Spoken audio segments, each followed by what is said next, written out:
के साथ साथ लोगों के अंदर भय का माहौल है और ऐसे में हर किसी के जहन में एक ही सवाल उठता है कि आखिर ये हवाई यात्रा कितनी सुरक्षित है।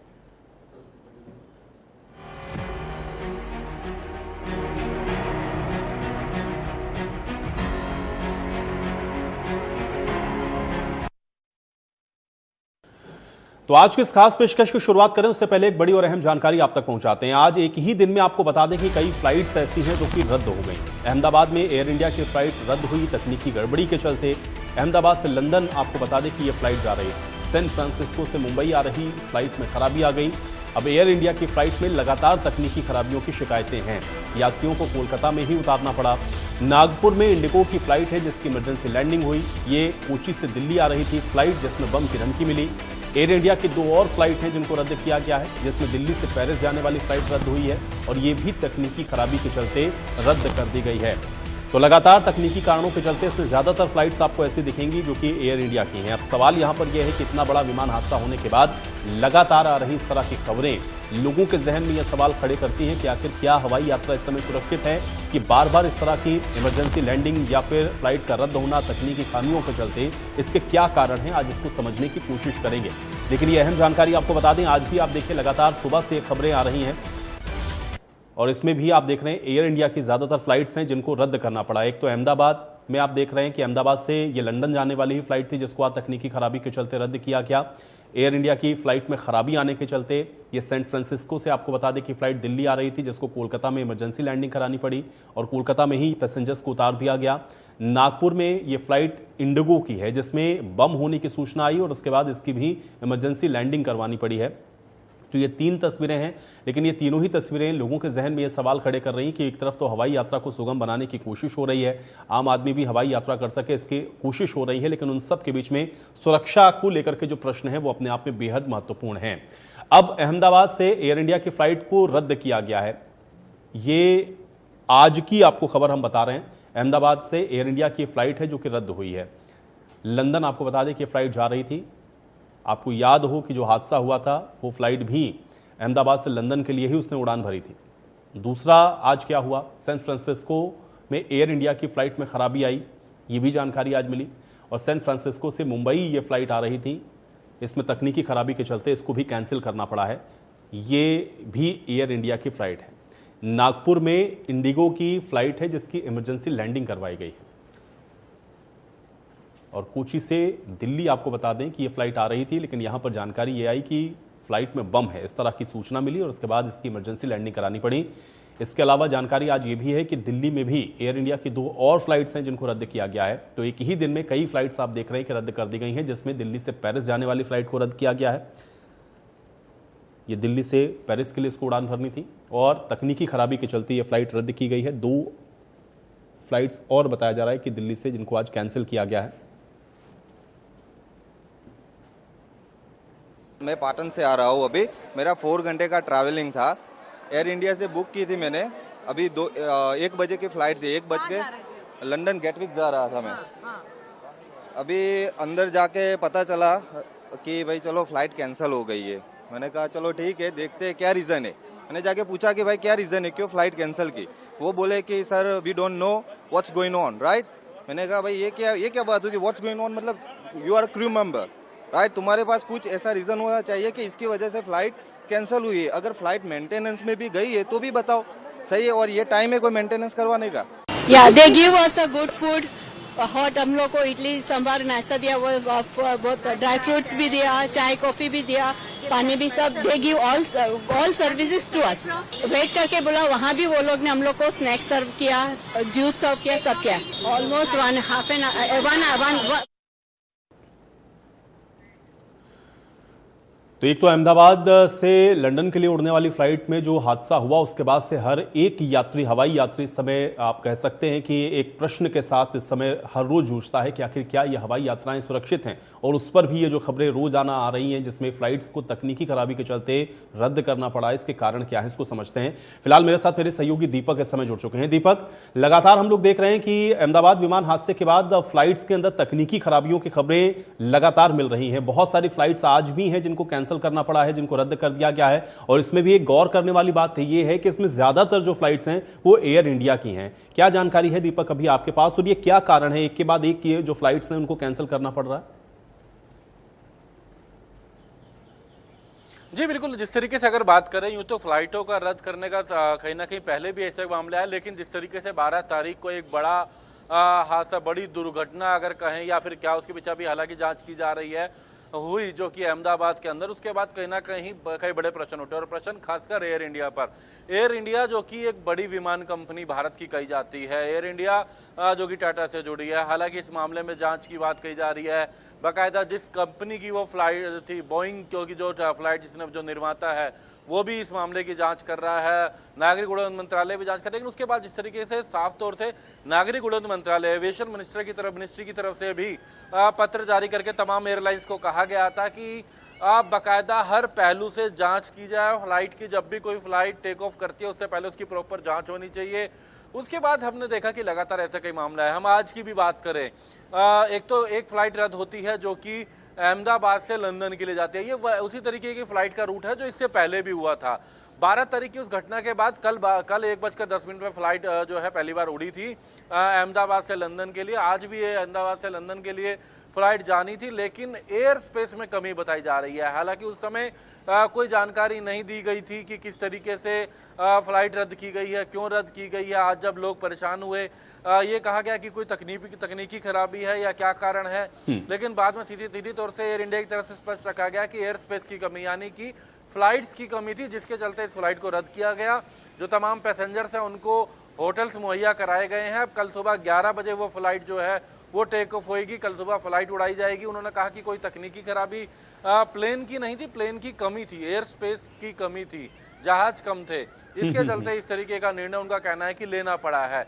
इसी तरीके से न केवल ये एक मामला, इसी तरीके से एक दिल्ली से भी अगर बात की जाए तो एक फ्लाइट और जानी थी, वो भी अगर बात करें तो कहीं ना कहीं इस मामले के बाद जो है आज जिस तरीके से नहीं, लेकिन बिल्कुल दीपक, क्या ये एक्स्ट्रा आपको लग रहा है कि कुछ अलर्टनेस है एयर इंडिया के अंदर, या कुछ ज्यादा एहतियात बरता जा रहा है, इस वजह से ये कंटिन्यूअस हमको दिख रहा है कि इतनी सारी फ्लाइट्स कैंसिल हो रही हैं, या वाकई में कुछ जेन्युइन रीजंस वहां पर दिख रहे हैं? क्योंकि इतना बड़ा हादसा होने के बाद ये चीजें और ज्यादा दिख रही हैं, और बार बार हम लोग देख रहे हैं बहुत सारे वीडियोज या इस तरह की चीजें सोशल मीडिया पर भी हैं जहां पर लोग एयर इंडिया के विमानों के बारे में बताते हुए नजर आ रहे हैं। कहीं कह रहे हैं कि एसी नहीं चल रहा, कहीं बता रहे हैं कि डिले हो गया तो फिर उनके साथ सही तरीके का व्यवहार नहीं, बहुत तरह की चीजें हम लोग को देखने को मिल रही हैं। क्या ये सीधे तौर पर नेग्लिजेंसी है, जो मानक तय किए गए हैं उसका पालन नहीं हो पा रहा है, या कुछ और कारण नजर आ रहे हैं? क्योंकि एयर इंडिया को लेकर के बहुत प्रश्न है इस समय। दीपक, देखिए, नेग्लिजेंसी है, इसमें कोई दो राय नहीं है, फ्लाइट्स में कमी है, इसमें कोई दो राय नहीं है। ऐसी बहुत सारी वीडियो इन दिनों सामने आ रही हैं, जो पैसेंजर्स जब फ्लाइट में जाते हैं, और खासकर एयर इंडिया की हम बात करते हैं, तो वो डाल रहे हैं कि एसी काम नहीं कर रहा है। लोग जो उसके अंदर अगर बात करें तो एक सुरक्षा मानकों को लेकर के एक बाकायदा बुकलेट होती है। जब भी हम किसी फ्लाइट में जाते हैं तो इस तरीके से एक बाकायदा एक शीट होती है जो लैमिनेट होती है। लोग पंखे के तौर पे उसका इस्तेमाल कर रहे हैं, उससे अपने आप को हवा कर रहे हैं, एसी प्रॉपर वर्क नहीं कर रहा, लोगों ने कहा। एक इंटरनेशनल फ्लाइट्स की भी बात करें, खासकर इसमें बोइंग का इस्तेमाल किया जाता है, बोइंग फ्लाइट्स, लेकिन उसमें भी अगर हम बात करें इंटरनेशनल फ्लाइटों में एंटरटेनमेंट के लिए बाकायदा एक स्क्रीन होती है। ऐसे वीडियो सामने है जिसमें गेम्स ना चलना, वीडियो प्रॉपर स्क्रीन ना चलना, लाइटें प्रॉपर ना चलना, जो बेल है वो काम ना करना, ये टेक्निकली छोटे छोटे फॉल्ट। हालांकि एयर इंडिया कहना है कि इसका समय समय पर जांच की जाती है। उनका कहना है कि जो फ्लाइट रद्द की गई हैं इनको भी प्रॉपर चेक किया जाता है, लेकिन इस तरीके की खामियां आना कई बड़े प्रश्न उठाता है। खासकर जब कोई इंटरनेशनल फ्लाइट होती है तो उसके अंदर फ्यूल की मात्रा, जिस तरीके से हम अहमदाबाद वाली फ्लाइट की बात करते हैं, तो कुल मिलाकर मुझे लगता है कि दीपक, अभी इन सारी चीजों पर एयर इंडिया को थोड़ा और गौर करने की जरूरत है, और अगर इस तरह से बार बार हो रहा है या कंटिन्यूएशन में हो रहा है तो ये वाकई में बहुत चौंकाने वाला भी। बहुत शुक्रिया दीपक इस तमाम बातचीत और जानकारी के लिए। तो हालांकि अब आप देख रहे हैं कि एयर इंडिया को लेकर के बार बार प्रश्न है, और ये एयर इंडिया के साथ इसलिए ज्यादा जुड़ रहा है क्योंकि ज्यादातर फ्लाइट्स आप देख रहे हैं कि एयर इंडिया की हैं वो कैंसिल हो रही हैं। इसमें एक बात और ये भी गौर करने वाली है कि ज्यादातर इंटरनेशनल फ्लाइट्स अगर आप देखेंगे तो वो एयर इंडिया की ही हैं। कुछ जगहों पर या साउथ एशियन कंट्रीज में आप देखते हैं कि इंडिगो भी आपको इंटरनेशनल फ्लाइट्स अवेलेबल कराता है। तो ज्यादातर आप देख रहे हैं कि जो विदेश जाने वाली, और चूंकि उसमें भी संख्या एयर इंडिया की फ्लाइट्स की ज्यादा है, इसलिए ये समस्या आप कह सकते हैं कि इसका एक कारण हो सकता है, लेकिन हाँ, जो विमान हादसा हुआ है उसके बाद बहुत सारे प्रश्न हैं। एक सबसे बड़ा प्रश्न ये है लोगों के जहन में कि क्या विमान यात्रा सुरक्षित है। हालांकि इसके पहले भी ऐसा नहीं है कि ये कोई पहला हादसा था, इस तरह के बहुत सारे हादसे हैं पूरे विश्व में। अगर आप देखेंगे तो बहुत बड़े बड़े हादसे विमान के हुए हैं, लेकिन इस हादसे ने लोगों को दहला करके रख दिया। और उसके बाद उसी प्रक्रिया में आप देख रहे हैं कि बार बार कहीं तकनीकी खराबी के चलते फ्लाइट्स को कैंसिल करना पड़ रहा है, कहीं इमरजेंसी लैंडिंग करवानी पड़ रही है। कुछ फ्लाइट्स आप देख रहे हैं कि जिनको लंदन के लिए या सैन फ्रांसिस्को के लिए उड़ान भरनी थी, आज भी उनको कैंसिल किया गया है। तो ऐसा क्यों हो रहा है और क्या हवाई यात्राओं पर अभी किसी तरह का कोई संकट है, इसके क्या कारण है, आज इसको थोड़ा समझने की कोशिश करेंगे। कुछ खास मेहमान मेरे साथ रहेंगे, उन पैनल के साथ भी हम ये चर्चा करेंगे कि आखिर इसकी क्या वजह है और अभी जो विमान हादसा हुआ है, अब उस विमान हादसे की जो जांच है वो कहां तक पहुंची है और उसमें क्या कुछ निकल करके सामने आ सकता है। ये बहुत सारे प्रश्न हैं जो कि लोगों के जहन में हैं। अब दो मेहमान मेरे साथ खास जुड़े हुए हैं, पहले उनका परिचय करवाते हैं, उसके बाद आज की सहम चर्चा को आगे बढ़ाएंगे। वीएन झा जी हमारे साथ हैं, रिटायर्ड ग्रुप कैप्टन हैं एयरफोर्स के, और बहुत स्वागत है वीएन झा जी आपका। और प्रफुल्ल बख्शी जी हमारे साथ, रिटायर्ड विंग कमांडर हैं। प्रफुल्ल बख्शी जी आपका भी बहुत स्वागत है। वीएन झा जी आपसे ही शुरुआत करूंगा मैं, चूंकि हम लोग देख रहे हैं एक तरफ तो अहमदाबाद में जो विमान हादसा हुआ वो लोगों के जहन में अभी भी है, हालांकि अभी भी उस पूरे मामले की जांच हो रही है, लेकिन उन सब के बीच में आज भी हम लोग देख रहे हैं, जो खबर में भी दर्शकों को बता रहा था, बहुत सारी फ्लाइट्स हैं एयर इंडिया की जिनको कैंसिल करना पड़ा है। ये क्या कारण है? क्योंकि लोगों के जहन में एक बड़ा सवाल इस समय है वीएन झा जी कि क्या हवाई यात्रा सुरक्षित है या उस पर किसी तरह का कोई संकट या खतरे के बादल मंडरा रहे हैं? ये क्यों हो रहा है और बार बार क्यों ये देखने को मिल रहा है? अगर आप इसको समझा पाए वीएन झा जी। जी देखिए, मैं प्रयत्न करता हूँ। देखिए, हवाई ऑपरेशन जो हैं, अगर कोई किसी भी एयरक्राफ्ट को सर्विसेबल डिक्लेयर किया गया है, उसके लिए क्रू अवेलेबल है, एयर स्पेस अवेलेबल है, तो फिर ये इसमें कोई प्रॉब्लम नहीं है कि ये हवाई सफ़र क्यों ना हो। लेकिन इसमें से कुछ भी अगर कमी है तो फिर फ्लाइट का कैंसिल होना लाजमी है। अब जैसे मैं एग्जांपल देता हूँ कि आपने कहा था कि ये जो सैन फ्रांसिस्को से आ रही थी एयरक्राफ्ट, उसको कलकत्ता में लैंड करना पड़ा। तो ये किसी भी एयरक्राफ्ट के साथ में हो सकता है कि इस पर्टिकुलर एयरक्राफ्ट जिसकी हम लोग बात कर रहे हैं, उसके लेफ्ट इंजन में कुछ खराबी आई थी, जो कि वहाँ के क्रू को नोटिस उन्होंने किया और उन्होंने ये डिसाइड किया कि फ्लाइट को आगे ले जाना लॉजिकल नहीं है और इसलिए उन्होंने कलकत्ता में लैंडिंग कर ली। तो ये जायज़ है, ये ऐसा होता है। ऐसा सिर्फ एयर इंडिया के साथ में नहीं, किसी भी एयरक्राफ्ट के साथ में होता है। और ये सिर्फ अभी नहीं, पहले भी होता था। मुझे तो याद है कि एक बार हम कलकत्ता से आ रहे थे बैंगलोर और हमें नागपुर में डाइवर्ट किया गया, क्योंकि एक तरफ के ये एयर इंडिया नहीं था, ये मेरे ख्याल से उन दिनों में शायद सहारा था या ऐसे कुछ एयरक्राफ्ट था जिसमें कि ये हुई थी। हमें नागपुर में रात में हॉल्ट करना पड़ा था। ये चीजें होती हैं। मतलब एयरक्राफ्ट एक मशीन है, मशीन में खराबी आ सकती है। लेकिन दूसरी चीज जो है, जिसे आपने कहा था कि एसी का ना चलना, देखिए कुछ चीजें जो हैं एयर इंडिया को अपनी सॉक्स जो है, वो कहते हैं ना, पुल अप योर सॉक्स, वो करनी पड़ेगी। एक वो दौर था जबकि एयर इंडिया जो था वो गवर्नमेंट के साथ में था। हम देखते थे ये जो फ्लाइट इंफोटेनमेंट सिस्टम है या इस तरह की छोटी छोटी चीज़ें जो हैं, ये अक्सर काम नहीं करती थी। हमें अगर किसी ने बहुत ज़्यादा ऑब्जेक्शन किया था तो उसका सीट बदल दिया जाता था, ऐसे सीट पर दिया जाता था जहाँ पे वो काम कर रहा है। तो ये, लेकिन ये नॉन क्रिटिकल सिस्टम है। लेकिन फिर भी अगर एरोप्लेन में वो फैसिलिटी दी गई है तो कोई भी पैसेंजर उसको क्यों एक्सेप्ट करेगा कि ये हमारा काम नहीं कर रहा है। लेकिन ये कोई क्रिटिकल चीज़ नहीं है इंफोटेनमेंट सिस्टम। आपने कहा एयर कंडीशनर, देखिए कोई भी एयरक्राफ्ट बिना एयर कंडीशनर के टेक ऑफ नहीं हो सकता है। लेकिन ग्राउंड पे जब एयरक्राफ्ट रहती है तो यूजुअली हम लोग एपीयू, ऑक्सिलरी पावर यूनिट, एक होता है। वीएन झा जी, मैंने उस चीज को इसलिए इसके साथ जोड़ा क्योंकि अगर इस स्तर पर भी आप उसको उतना गंभीरता से नहीं ले रहे हैं तो फिर बहुत सारे टेक्निकल चीजें होती है ना, फिर इसके साथ ये भी जुड़ता है कि क्या सारी चीजों को उस गंभीरता के साथ लिया जा रहा है, क्योंकि कुछ ना कुछ तो ऐसा हुआ है जो इतना बड़ा हादसा हुआ हम लोगों ने अहमदाबाद में देखा। कहा था कि Air India has to pull up its socks. पहले छोटी छोटी चीजों को नजरअंदाज किया जाता था। आज के दिन में जब एक मेजर एयरक्राफ्ट एक्सीडेंट हुई है, जब और भी चीजें ध्यान में आ रही है, तो you will have to pull up your socks. Air India को जब कोई भी एयरक्राफ्ट जब सर्विसिंग होती है, तो चाहे उसका एयर फ्रेम का सिस्टम हो, चाहे इंजन का सिस्टम हो, उसके जो ट्रांसमिशन का, नेविगेशन का सिस्टम हो, हर सिस्टम को एक एक चीज को ठोक बजा के, जिसको कहते हैं कि देखो, वो देखना होगा। सीट्स, कई बार ढीले सीट्स होते थे, कई बार हमारे आर्म्स जो थे वो ठीक से काम नहीं करते थे। जी। तो वो सब चीजों को, हर चीज को एक साथ में करना पड़ेगा, और तभी लोगों की कॉन्फिडेंस वापस आएगी। नहीं तो अगर इन छोटे छोटे चीजों को भी लेके अगर एयर इंडिया आज के दिन में ऑपरेट करेगा तो लोगों की कॉन्फिडेंस जो है वो कम हो जाएगी, और एयर इंडिया को बेशक लॉस उठाना नहीं नहीं, पड़ेगा। बिल्कुल सही आप कह रहे हैं। और वियान झा जी, और मैं बहुत सारे लोगों को ऐसे जानता हूं जिनको मैं पर्सनली जानता हूं, जिनके एयर इंडिया के टिकट्स थे उन्होंने कैंसिल करा करके दूसरी फ्लाइट्स लिया, और उसमें भी वो डर रहे हैं। प्रफुल्ल बख्शी जी, कैसे आप देख रहे हैं? क्योंकि एक तरफ तो ठीक है, अब किसी एक विमान कंपनी की यहां पर बात नहीं है, बात यह है कि लोगों के जहन में यह बैठ गया है कि क्या हवाई यात्रा सुरक्षित है इतना बड़ा हादसा होने के बाद। और बार बार चूंकि हम लोग देख रहे हैं कि ये फ्लाइट कैंसिल, वो फ्लाइट कैंसिल, इसके ये कारण, तकनीकी कारण, बहुत सारी चीजें, अब तो चूंकि सोशल मीडिया है, लोगों को हर एक मीडियम से चीजें पता चलती हैं, कुछ छुपता नहीं है, तो फिर इसके क्या कारण नजर आ रहे हैं? इतना बड़ा विमान हादसा होने के बाद ये लगातार हम लोग देख रहे हैं कि फ्लाइट्स कैंसिल हो रहे हैं। नहीं आयुष जी, आप बिल्कुल ठीक कह रहे हैं, ये फ्लाइट्स लगातार कैंसिल हो रही हैं। पर जैसे अभी ग्रुप के अपने झा भी डिस्कस कर रहे हैं, हमें पता है फ्लाइट्स कैंसिल क्यों हो रही हैं। देखिए, ये एविएशन जो इंडस्ट्री है, ये सबसे इंटेंसली प्रोफेशनल इंडस्ट्री है। प्रोफेशनल का मतलब ये है कि आप इनमें ऐसे उठा के किसी ब्यूरोक्रेट को बिठा दो, एमए इन संस्कृत क्योंकि लेक्चरर रहा है तो ही टेक्स ओवर द ऑर्गेनाइजेशन, ऐसा नहीं कर सकते। जहां पे ऐसा होना शुरू हो जाएगा उसका योगदान कम शुरू हो जाएगा, और जो टेक्निकल सबऑर्डिनेट्स हैं उनको कोई इंस्ट्रक्शन देने वाला नहीं रहेगा। तो ये जितनी चीजें आप देख रहे हैं, सबसे पहला रीजन मैं ये देखता हूं कि the people who are involved in aviation are not there in the right place. सबसे बड़ी बात है, चाहे ट्रेनिंग हो, चाहे मेंटेनेंस हो, चाहे नॉर्मल रनिंग हो, इसमें बड़ी चूक होती है। क्यों चूक होती है? इकोनॉमिक कंस्ट्रेंट्स, अपना पैसा बचाने के लिए। अब जैसे अभी डिस्कशन हो रही थी, और बिल्कुल ठीक ग्रुप कैप्टन झा ने बताया, और मैंने कितनी बार देखा है, कई चीजें काम नहीं कर रही is a very small thing.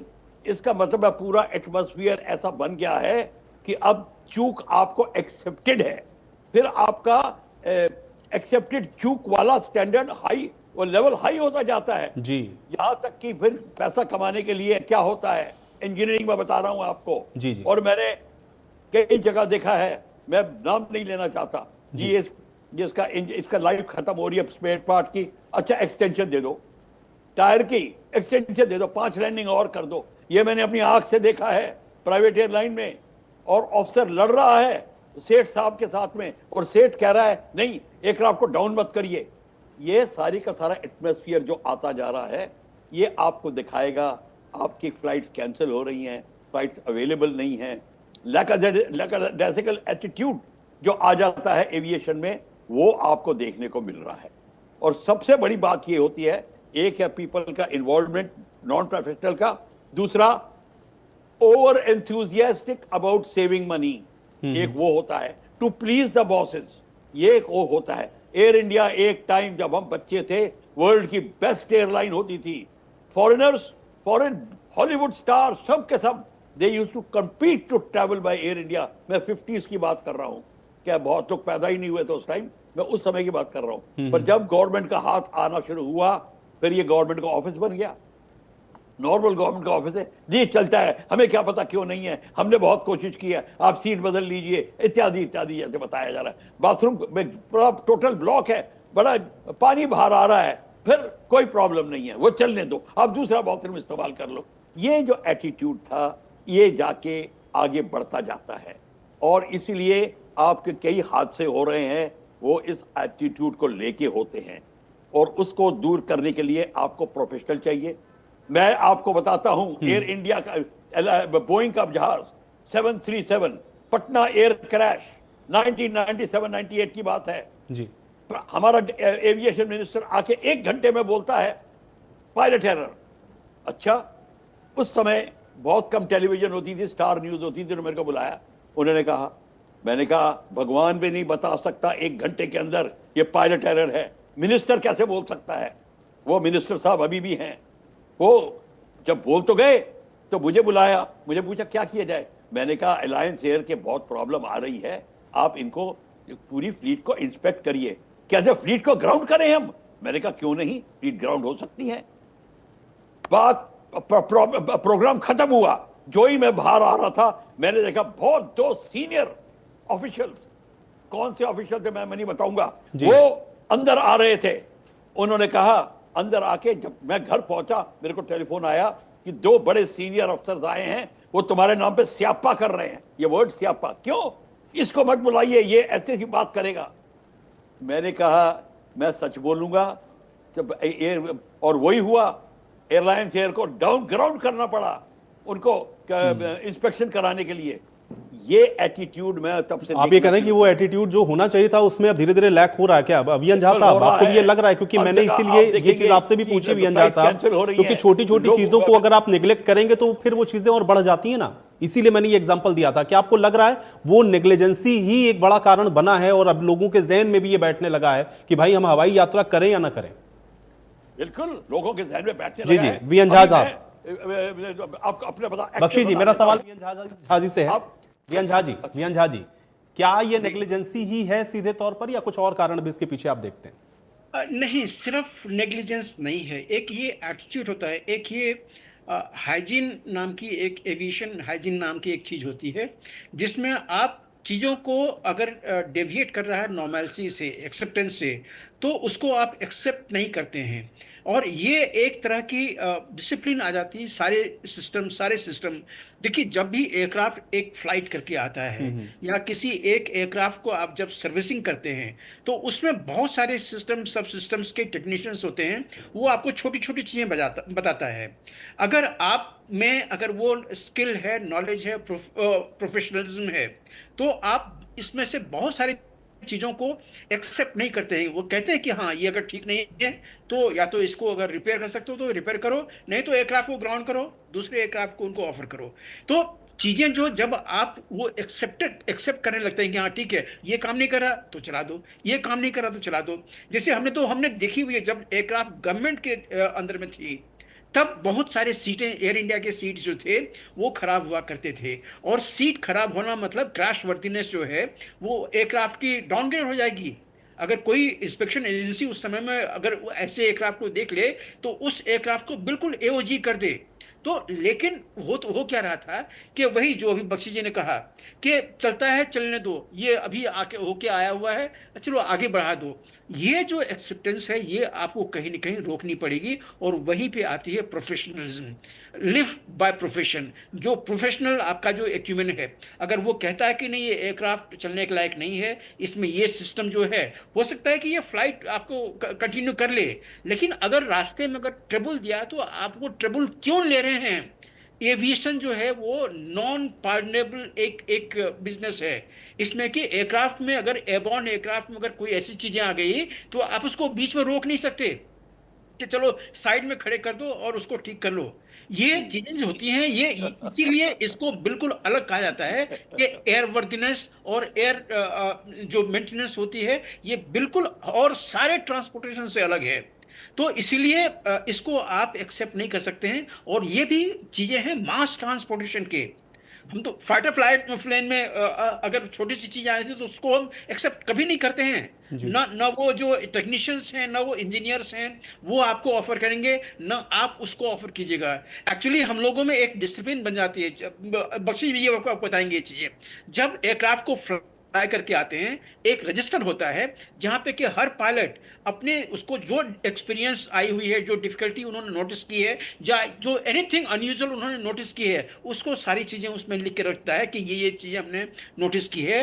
अब उसका जो इंजीनियरिंग ऑफिसर्स है ये उसके लिए मैंडेटरी होता है कि वो सारे पॉइंट्स को एड्रेस करे और उसके बाद फिर से वो उसका टेस्ट फ्लाइंग जो है वो करवाए, और जब अगर एक्सेप्ट होगी तभी एयरक्राफ्ट को एक्सेप्ट करो। लेकिन ये जो महान बहुत बड़े बड़े जो ट्रेमेंडस एयरक्राफ्ट हैं, 737 मैक्स, 747, 787, ये इसमें सिस्टम्स की कमी नहीं है। हालांकि एक बात जरूर है कि ये बड़े एडवांस एयरक्राफ्ट हैं, इसमें रिडंडेंसी है, इसमें रिडंडेंसी टू रिडंडेंसी है, stand by two stand by जिसको कहते हैं, ये सारी चीजें हैं। लेकिन आप अगर कोई चीज खराब है, अगर आपके सिस्टम खराब है, क्यों उसको एक्सेप्ट कीजिएगा? याद रखिए, जब भी कोई एयरक्राफ्ट एक्सीडेंट होता है, खास करके फेटल, ये अकेले कारण से नहीं होता है। हम हमेशा कहते हैं कि there is a mosaic of failures which has gone into it. हमेशा।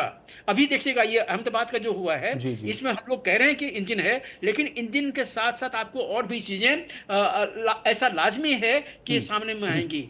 तो इसीलिए कभी भी इसको एक्सेप्ट ना कीजिए। ये हर एयरलाइंस के लिए ये एक थंब रूल होना चाहिए। ये जो हाइजीन, एविएशन हाइजीन जो इसको कहते हैं, ये चीजें सबों में आनी चाहिए कि आप वही चीज एक्सेप्ट करो जो नहीं, फुल्ली लेकिन फिट रियन झा है। जी, फिर इसका कारण क्या है? क्यों ये हाइजीन लोग भूलते हुए नजर आ रहे हैं? भाई इसके पहले भी, चूंकि अब क्या ये कॉम्पिटिटिव ज्यादा हो गया है, कॉस्ट कटिंग के चलते हम ज्यादा टिकट आपको सस्ता दे सकते हैं इस वजह से, या कुछ और भी कारण इसके आपको नजर आते हैं? क्योंकि स्पेसिफिकली ज्यादातर ये चीजें एयर इंडिया में दिख रही हैं। बहुत सारे और भी कंपनियां हैं जिनका मैं नाम नहीं ले रहा हूं। एयर इंडिया चूंकि बहुत सारी फ्लाइट्स कैंसिल हो रही हैं, इसलिए वो लगातार चर्चा में है। ये ऐसा क्यों हो रहा?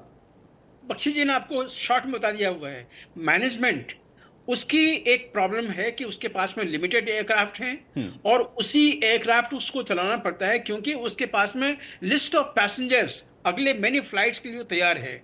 तो वो कहीं न कहीं जो वो कॉर्नर कटिंग जिसको हम लोग बोलते हैं एविएशन टर्म में, कि जहाँ पे सेफ्टी स्टैंडर्ड में कॉर्नर कटिंग आप करते हैं, आप you are going to into the trouble waters. तो ये चीज़ें जो हैं वो ध्यान में रखनी पड़ेगी। एयरक्राफ्ट कम है। अब आने वाले दिनों में एयर इंडिया के लिए ऑलरेडी शायद 140 ऑर्डर एयरक्राफ्ट के लिए ऑर्डर दिया गया है, लेकिन वो जब आएगा तब आएगा। अभी की बात है कि अभी आपको जहां भी फॉल्ट लाइन दिखे सर्विसिंग में या मेंटेनेंस शेड्यूल में, उसको आप रोकिए, या तो उसको एड्रेस कीजिए या फिर उस एयरक्राफ्ट को ऑफर मत कीजिए। ये जो चीज है ये बहुत ये एसेंशियल है। सख्ती के साथ मुझे इसमें लगता करना प्रेशर- जरूरी है। ठीक है, प्रफुल्ल बख्शी जी, कैसे लोगों के दिमाग से या लोगों के जहन से ये चीजें कैसे निकाल सकते हैं, और क्या करना चाहिए कम से कम इन ये जो एविएशन कंपनीज हैं उनको, कि लोग कम से कम एक बार फिर से इस चीज को लेकर इंश्योर हो जाएं कि भाई हाँ, हम हवाई यात्रा कर सकते हैं, कोई दिक्कत नहीं है? बिल्कुल ठीक कहा आपने। अभी ये जो हादसा हुआ है, यहां से हम स्टार्ट कर सकते हैं। इसका जो फाब FDR, flight data recorder, black box जिसको कहते हैं, और उसका CVC इसमें है, उसकी जो अब एनालिसिस हो रही है, उसमें आप देखेंगे दुनिया के हर एक कंपनी इंटरेस्ट दिखाती है अपने FDR में। इस FDR की रिपोर्ट क्या होगी, एनालिसिस क्या होगी, ये आपकी स्क्रीन पे आना चाहिए।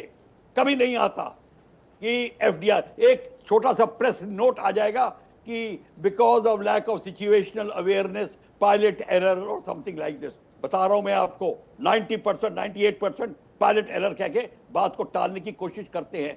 इनका स्टॉक डाउन हो जाता है अगर कोई कंपनी एक्सेप्ट कर ले कि हमारे ये खराबी थी, हमारे प्रॉब्लम थी, तो सब कंपनी अपना कमियां छुपाना चाहती हैं। मेरा ये कहना है कि हर एक FDR report should be published in the newspaper. सारी दुनिया को पता होना चाहिए ये FDR की एनालिसिस थी, तब मैं मानूंगा कि हम सीरियस हैं। और इस समय मेरे को लगता है हमारी गवर्नमेंट बहुत सीरियस है। At the moment I have seen some videos जिसमें हमारे head of the government, prime ministers वगैरह को इन्वॉल्व करने की कोशिश कर रहे हैं, per hour government is very strong. मेरे को अब पता है कि जब तक आप ये नहीं करेंगे, आप टाल देंगे कहीं इधर उधर की बात करके कि ये तो यही हो गया, ठीक है आप कर दो। इसके लिए मैं आपको बताता हूं, एविएशन एटमॉस्फेयर क्रिएट करना पड़ेगा। सबसे पहले DGCA को लीजिए, जितने लोग हैं they are sitting there, are they involve, are aviators? अगर वो एविएटर नहीं है, दे हैव नो प्लेस। ये टेक्निकल ऑर्गेनाइजेशन है। आज एम्स में मेरे को आप हेड बना के नहीं भेज सकते, मैं, क्योंकि मेरे को मेडिसिन का पता नहीं है। इसीलिए एविएशन इन ऑर्गेनाइजेशन में somebody must relate to some discipline of aviation and he should be slotted there. Engineers की डिपार्टमेंट, पायलट फ्लाइंग की डिपार्टमेंट, मेट के डिपार्टमेंट में होना चाहिए। क्या ये हो रहा है? सिर्फ IAS ऑफिसर को बैठा दिया आपने कि आप रन करिए, ये नहीं हो सकता। ये होगा तो यही आप देखेंगे, ये होता जा रहा है। सबसे पहली बात ये है, मैं नहीं जानता दुनिया में क्या होता है, भारत में नहीं होना चाहिए ऐसा। अगर जिस दिन आपने ये सॉल्व कर दिया, आपकी प्रॉब्लम दूर हो जाएगी। एक महीने में 5-6 एक्सीडेंट हेलीकॉप्टर के, उत्तराखंड में कोई मजाक है? ये कैसे हो रहा है? क्योंकि एविएशन एटमॉस्फेयर ही नहीं है वहां पे। ATC वहां है ही नहीं कोई, मेट डिपार्टमेंट ही कोई नहीं है, एयरक्राफ्ट लैंड कर रहा है, कोई कंट्रोल नहीं है। आप कैसे कर सकते हो ऐसा? इसके लिए आपको पूरी एटमॉस्फेयर चेंज करना पड़ेगा, पूरी एविएशन एस्टैब्लिशमेंट का एस्टैब्लिशमेंट पेपर चेंज करना पड़ेगा, फाइनेंस ऐड होंगे, प्रोफेशनल आदमी हर जगह बिल्कुल, बैठाए और बड़ी जाएंगे। महत्वपूर्ण बातें बख्शी साहब आपने कही है। मुझे लगता है कि गवर्नमेंट इसको जरूर देखे और इस पर जरूर विचार होना चाहिए, ताकि जो लोग हैं उनकी जान भी सुरक्षित रहे और लोगों के अंदर यह भरोसा एक बार फिर से लौटे कि हवाई यात्रा सुरक्षित है, इसमें किसी तरह